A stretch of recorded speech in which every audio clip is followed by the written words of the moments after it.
এখানে যদি সার্চে আমি ক্লিক করি তাহলে কিন্তু আমার সকল ডিটেইলস আমার কোথায় কি আমার কেন্দ্র পড়েছে সবকিছু আসবে। আসসালামু আলাইকুম রহমতুল্লাহ। আগামী 12ই ফেব্রুয়ারি আমাদের জাতীয় সংসদ নির্বাচন।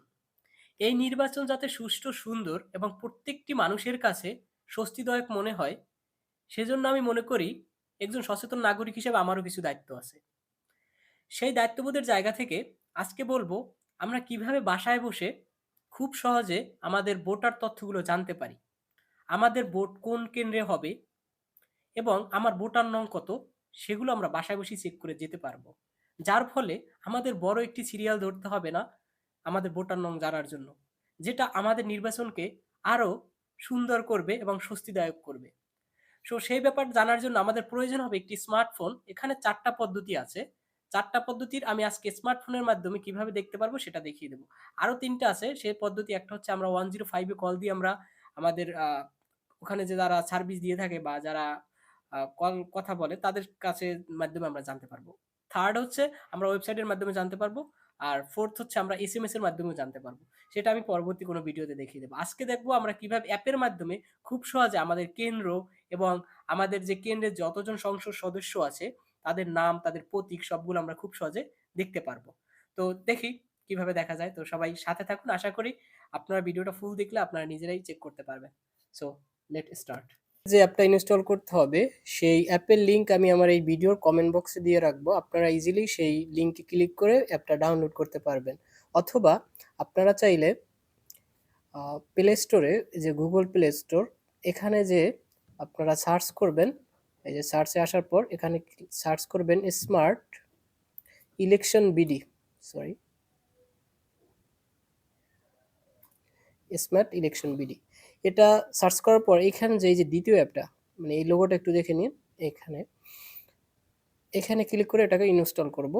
ডাউনলোড একটু সময় নেবে। সো ততক্ষণ আমরা অপেক্ষা করব। এটা ডাউনলোড নিচ্ছে। তো ডাউনলোড নেওয়ার পর একটু ইনস্টলের সময় নেবে, বেশি না। আপনার ইন্টারনেট স্পিডের উপর ডিপেন্ড করে। সো এটা ইনস্টল হয়ে গেল। এখান থেকে আমরা ওপেন করতে পারি অথবা আমরা এখান থেকে কেটে দিয়ে আমাদের অ্যাপটা আমাদের ইতে আসবে বা এখানেও আসবে। এখান থেকে আপনি খুঁজে নিতে পারেন বা ওখান থেকে ওপেন করতে পারেন। Choice your ওনস। তো তারপর হচ্ছে এখানে আমরা অ্যাপটাতে এন্টার করব।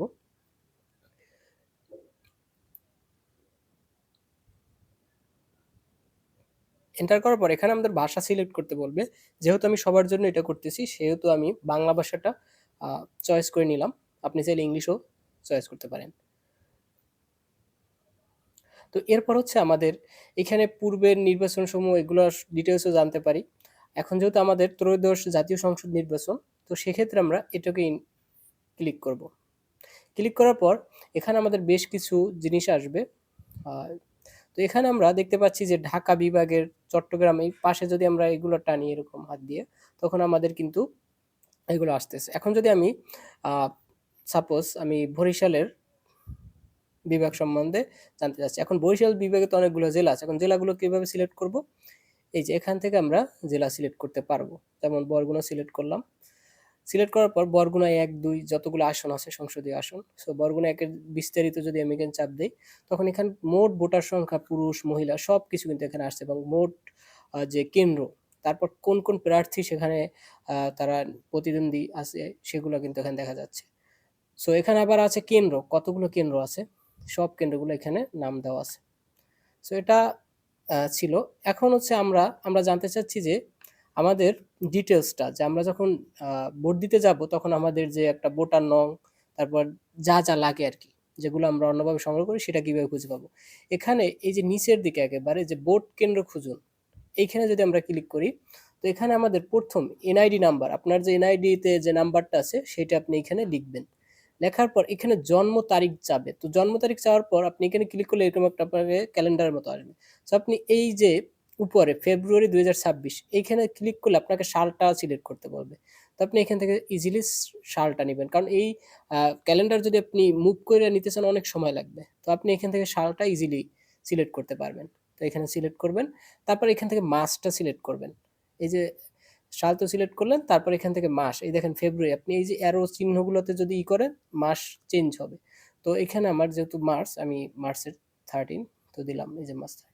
তারপর এই যে নিচে ওকেতে ক্লিক করলাম। করার পর এখানে যদি সার্চে আমি ক্লিক করি, তাহলে কিন্তু আমার সকল ডিটেলস, আমার কোথায় কি আমার কেন্দ্র পড়েছে সবকিছু আসবে। এখানে আমার ভোটার নং আসছে, তারপর ক্রমিক নং, তারপর আমার কেন্দ্র কোনটা সেই কেন্দ্র দেওয়া আছে, কেন্দ্রের ঠিকানা গুলিশাখালী, এই যা আছে সবকিছুই কিন্তু এখানে আছে, ঠিক আছে। তো এখন যদি অনেক সময় শহরের ক্ষেত্রে এটা হয় যে আমরা যেহেতু শহরে অনেকগুলা কেন্দ্র বা কোথায় কি কেন্দ্র পড়ে এটা আমরা খুঁজে পাই, এজন্য আমাদের এই যে দিক নির্দেশনা, এই যে এখানে ক্লিক করলে আমাদের কিন্তু গুগল ম্যাপে নিয়ে যাবে। গুগল ম্যাপে নেওয়া যাওয়ার পর যে আমার লোকেশন থেকে ওটা কত দূরে আছে বা কোথায় সেটা আমরা খুঁজে পাবো। এটা শহরের ক্ষেত্রে আমরা খুঁজে পেতে একটু ঝামেলা হয়, সেক্ষেত্রে কিন্তু আমাদের গুগল ম্যাপ আমাদের নির্দেশনা দিবে।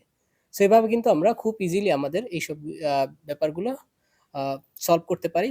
তো যদি ভিডিওটা আপনার উপকারে আসে তাহলে অবশ্যই একটা লাইক দিবেন, আর যদি ভিডিওটা পরবর্তীতে আপনার লাগবে এমন মনে হয় সেক্ষেত্রে আপনি শেয়ার করে রাখতে পারেন, আর বন্ধুদের মাঝে শেয়ার করতে পারেন। সবাই ভালো থাকবেন, সুস্থ থাকবেন, ইনশাল্লাহ পরবর্তী কোনো ভিডিওতে দেখা হচ্ছে।